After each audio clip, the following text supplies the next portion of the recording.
First, start with the important stuff. Wish a happy birthday to Lauren Tate, 91 on Thursday. Just hope I make it to Thursday. I hope we make it to 81. You're at 91. I'm good. I do want to say just thanks to our fans that traveled to Nebraska. I didn't get a chance to say it in our post-game presser. There's a good amount starting on Friday when we arrived at the hotel to when we walked through the hotel to the bus ride riding in, and, of course, after the game, the way they kind of surrounded down in that corner was pretty cool.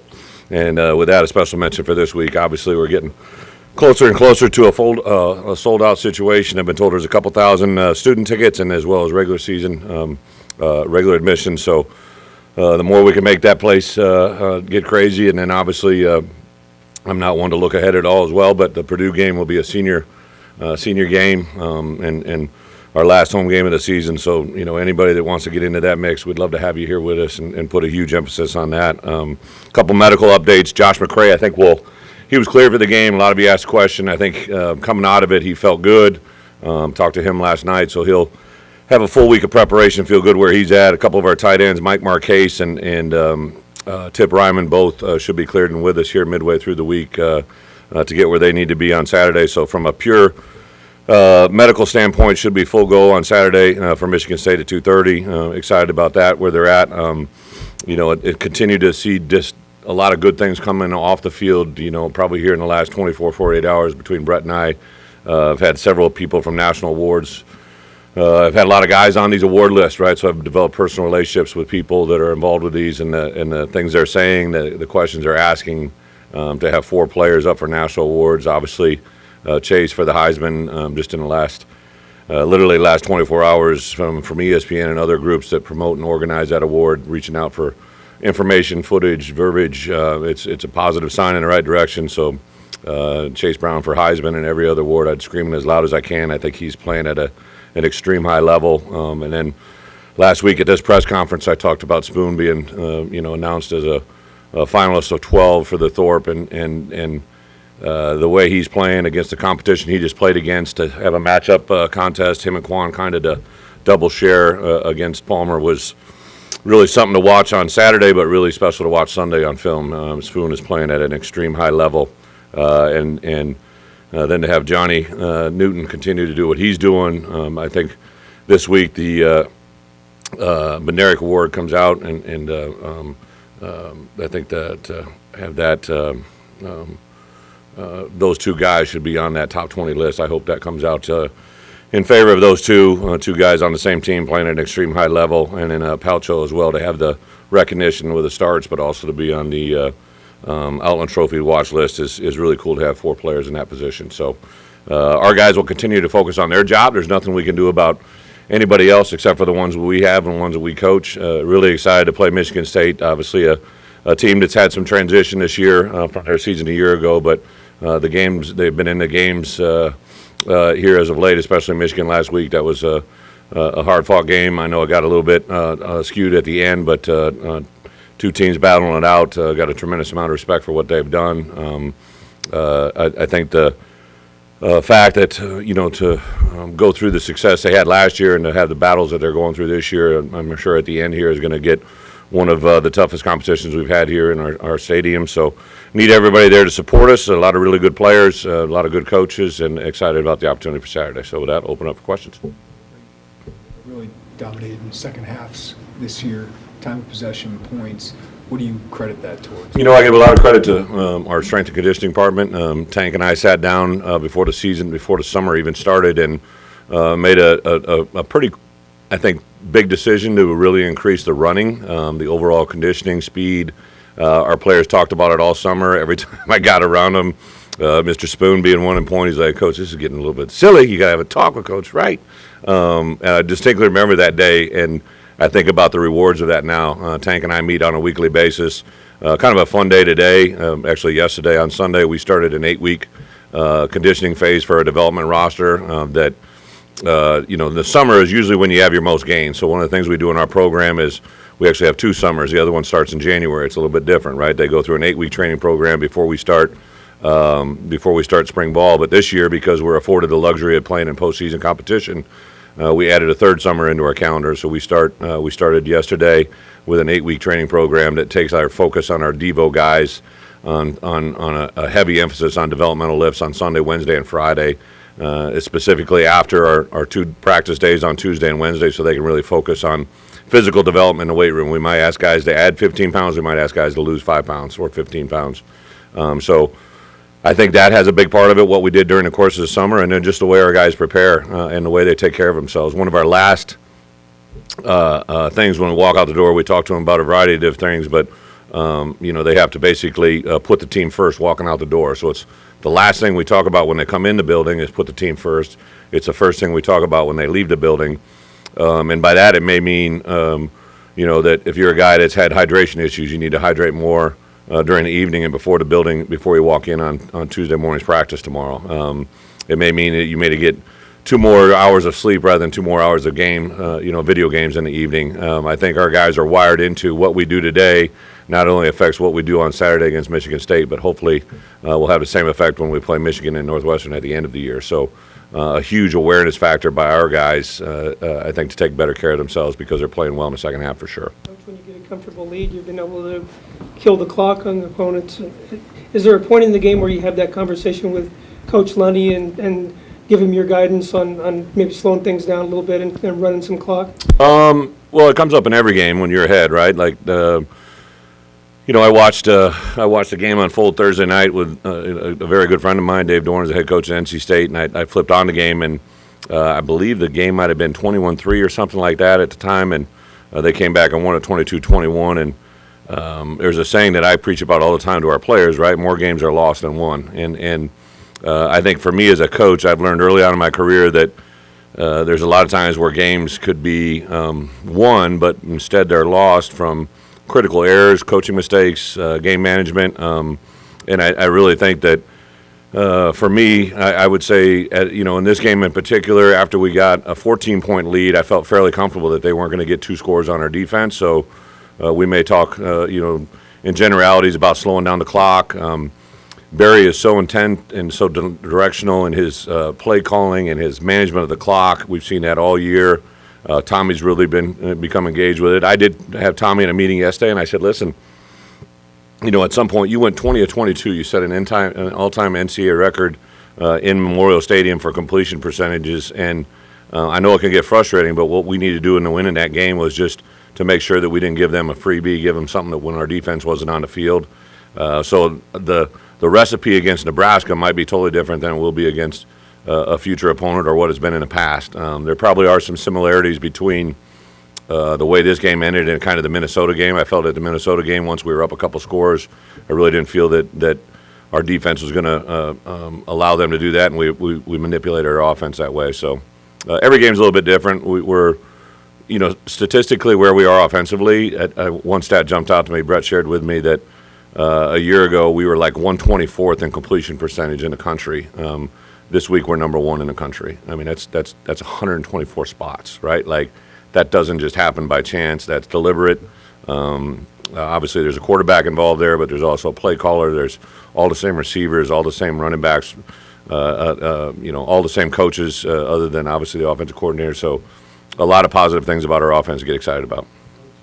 On Tuesday, the college football playoff standings come out. No, And I heard that.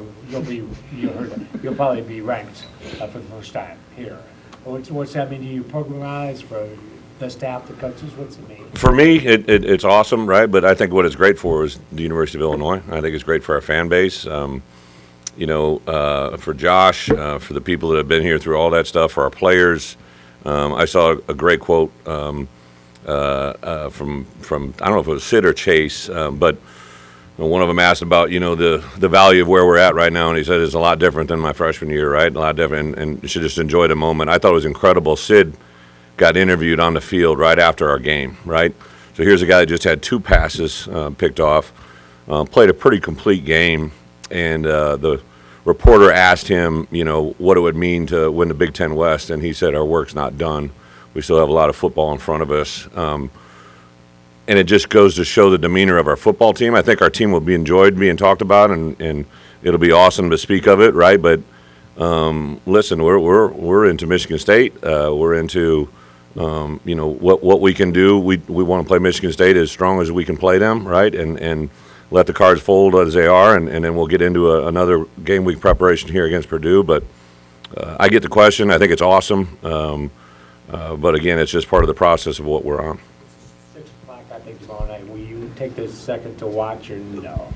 No, I mean, I won't watch, but I'm sure I'll find out. Like, Brett literally updates me in a minute on anything that we need, and I'm sure that with the anticipation of that, they'll have something prepared for me to send out, right, like whatever we ranked at.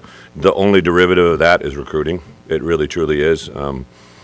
Wherever we're ranked tomorrow night, hopefully is just a start of where we're going to be ranked. It's a great part to be a part of, but by no means is it the end. And so Tuesday night is a big recruiting night for me. I'll definitely – at 7:30, 8 o'clock, I usually sit down with Pat Hamilton, and we go through whatever host of players we're projecting for next year's roster. I'll go through and watch them all, and that's what I do on Tuesdays. Would you like a 12-team playoff this year? You want to talk about the playoffs, I take it. I think anything that incorporates as many good teams to play in the college football playoffs is a good thing.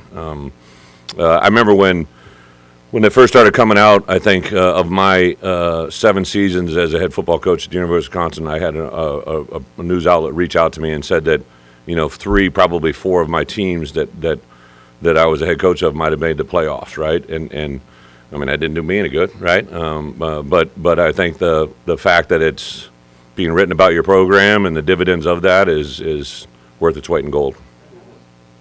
Along those lines with Sid, it seems like we hear your guys talk in a lot of the same ways and the same terms that you talk, and they talk about the coaching. How do you feel like you guys, as a coaching staff, got that buy-in so quickly to the level that you have it at? It's a great question. I did say early on to our coaches, like when we go into staff meetings, I would say every conversation you have with a player is building a relationship, right? I don't care if it's hello in the hallway. I don't say if it's goodbye walking out the door. If it's a coaching point in the classroom, if it's a coaching point on the floor or on the practice field. If you're a defensive coach, if I'm Andy Boo and I say something to a guard that blocked one of my linebackers in a positive way, I don't ever want my coaches to coach the other side of the ball negatively, but they can coach all they want positive-wise, right? Like, so every conversation they have, you're building a relationship, and I've said that literally from day one. And for me, the greatest indicator of coaching is when not only do your players regurgitate what you say, but your opponents back up what you say, right? So I've made a habit the last 4 weeks of incorporating usually what a head coach says about who we're playing, right? They'll say this about us, or they'll say this about the way we play, and then it's even verified further by what they say on Sunday. So I might be odd in that regard, but Brett literally sends me the conversation or the media quotes from our players, coaches, and players to kind of help me build those things. And then I'm not kidding. I was sitting there Sunday night or Saturday night. We got back about 9:30 or so. I was able to put my girls down.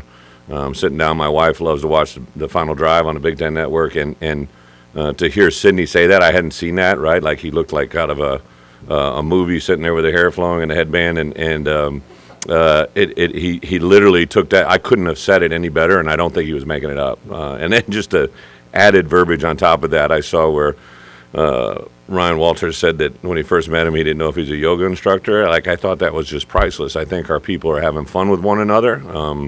The interaction between our players and coaches is at a level that's unprecedented for me.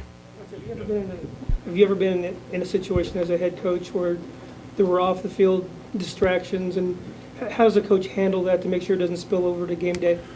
Yeah, I don't know. I'm sure I have. I get amnesia once in a while. I remember last week somebody sent me a thing where I said we hadn't played at Nebraska, and I got reprimanded because we played at them. I remember the second game against them that year. I didn't remember the first. But I think when you're in these moments, we can learn from them, right? Like, I literally was not oblivious to the fact of what started to get reported on Saturday night, and I knew it having a huge effect on my team.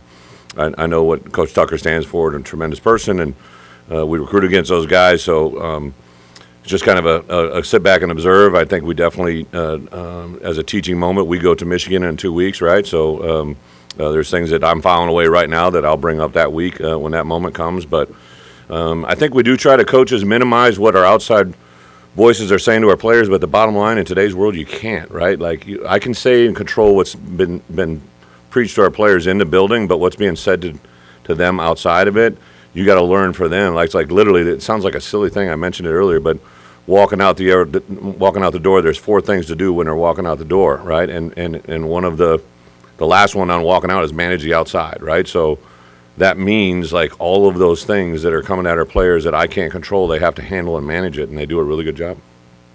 Isaiah will evaluate himself off of Saturday, where he did so many special things and a couple of things he probably doesn't ever want to do again. Isaiah Williams? Yes. Yeah. Well, Isaiah, it sounds silly, right? But, I mean, he's really, truly a year and a half into playing wideout and at a high level. I don't know if I remember any play at this point in his career where he had that same exact moment where he's trying to put a move, open space, loses control of the football. All I did is I just hugged him walking off, said, hey, need you back. I think we point out the positive things. When he's turned his routes into speed, he's outrun everybody on the field. I'm going to tell you, Chase Brown deserves the Heisman for a variety of different reasons, but what he did on that first scoring drive where he slowed down and bumped, like if you're an NFL coach, right, and you want a running back in your program, to show Chase Brown slow down and bump the initial defender just enough so he knew Isaiah could outrun him, and then he took off and ran for the second one, that's like unprecedented. Like I promise you, I love Corey Patterson. I think he's a great running back coach. He's never had a double bump, open space blocking drill, right? Like that's just pure instincts in a football player. I want to take that plug there. But Isaiah, he learns off of everything he does. I know Sunday I grabbed him and said something. The best is yet to come for him, so I'm excited for him. Tommy it's kind of just in total control of what he's doing offensively. When did you get a sense of that? Was that an immediate thing, like Tommy walks in the door and he's in control? Well, and I would say there's great indications literally from my first phone call on. I'm a big believer in first impressions last a lifetime. I remember my first call with Tommy. I remember the first time I watched his film. I remember our first practice together. I remember being in his home for the first time. He's just so he's engaged with getting better. He's got a good personality. He gets pissy when it doesn't go right, and he's kind of mad at himself, but he'll get mad at the situation too. He's demonstrative. I would tell you the thing that was really cool, I believe, was the first touchdown drive. Obviously, Isaiah took a catch and run for about a 4-yard pass play and turned it into statistically a 45-yard plus touchdown play. And the way the two linemen ran at Tommy, like you don't do that if they don't love your teammate, right? And Tommy has a tremendous effect on our locker room. Statistically, now I saw today he's getting one of the Elite Eight for the Danny O'Brien this week. He's one of the best quarterbacks in college football in their eyes. For me, he's one of the best I've been around, and keeps getting better every week. When you win the Big Ten Coach of the Year award, where is it going to be, in your home or your office? I'm just going to try to win on Saturday, and anything that happens as a byproduct of that is a good thing for everybody. Game deal with Pat Bryant injury-wise, or was guys like Casey just doing so well that Jordan wanted to roll with them? Yeah, no, PB has been probably one of the most impressive players on our roster, to be quite honest. If you look at the very first play of the game, he's in there digging out a block. Like he if you remember the opening play of the season, Pat Bryant is a very unique individual. So I've said this all along, right? Like we inherited some really good players. He was obviously a player coming in that they had recruited. He was signed before I got here, and just was really impressed with his demeanor a year ago. But then George McDonald, the reason I hired George wasn't because he's a former player here. I hired him because I thought he's the best wide receiver coach in the country. And he has continued to show that to me with the numbers they've shown out this year. And Pat is a guy that I saw could take coaching. George is hard to play for, right? He gets after you. He's engaged. He pushes you to make you better every day. And Pat just buys into it 100 times over. He's made some big big receptions. He's made some incredible blocks. He does a lot of selfless things. But I think as a whole, when we kind of, to your point, when we got into some maintenance with the clock, I said, let's just rotate our people through. I don't need 14 guys. I don't need one guy to take 14 plays in a row. Let's keep them fresh on the perimeter. We're running the ball. We're in short-term passing game. Let's be smart about what we're doing. Let's win this game and get on to the next. One more after this. Some of the biggest game-changing plays this season. What's changed from kind of a slow start to where he's making as many big plays? Confidence is a very, very powerful tool. And Seth last year, I think he saw himself as OC to Isaiah to me. And Zeke was doing some good things as well. And then really this year came in with Zeke and Isaiah as being the two main guys. And then obviously Gabe's come onto the scene. But Seth has kind of been the alpha in that room. And then especially when Zeke went down, Zeke, fortunately as well, had surgery on Monday, and incredible results. So we're excited about where he is recovery-wise. But Seth, I think, is really, again, I give Kevin Kane a lot of credit. Kevin has poured into him. He's really taken a leadership role over Gabe, and really Alec. Alec's the next most played outside backer, and Seth's kind of the old head in the room. Even though he's kind of a young player, he's been engaged. He's super intelligent. He has really good length. He has good sudden burst. There's a little play, and it's not a little play. It's a game that kind of almost changed the game. So when their quarterback got hurt, he was on a loop stunt inside. So when we're rushing the passer, if a quarterback's throwing the ball right-handed, right, he can throw here, he can throw there, he can throw over here. You do what we call mirror the throwing hand or match the hand. And so when Seth was coming from the inside, outside in over here, he's throwing his right hand, and he shot his left hand, right, which made the ball get deflected. If he shoots his right hand, which you'll see about 50% of the people do, quarterback's just going to throw the ball uninhibited. So there's fundamental football plays in a row there that are just Sidney Brown, right? So the play before that play I'm talking about, Sid got the interception. The play before that, Sid's playing on the edge. This may be descriptive for you guys, but he plays with his edge, and he plays a great extension. He has the cat locked out, and he could fall in or fall out. He just shucks him, makes it a 3-yard tackle for loss, 2-yard tackle for loss, turns it into 3 and 11. Those two back-to-back football fundamental plays could have won the game. And those happen every day out there, right? That's what people don't. I don't know if everybody understands. Like, those games are won by fundamentals, and that's why we win games. Do you get to take the girls trick-or-treating, or, I mean, I know you're kind of busy. We are trick-or-treating today at 4 o'clock in the Smith Center. Am I dressing? So this is a great question. So Sunday morning, my oldest slept till 7:30, which was rare.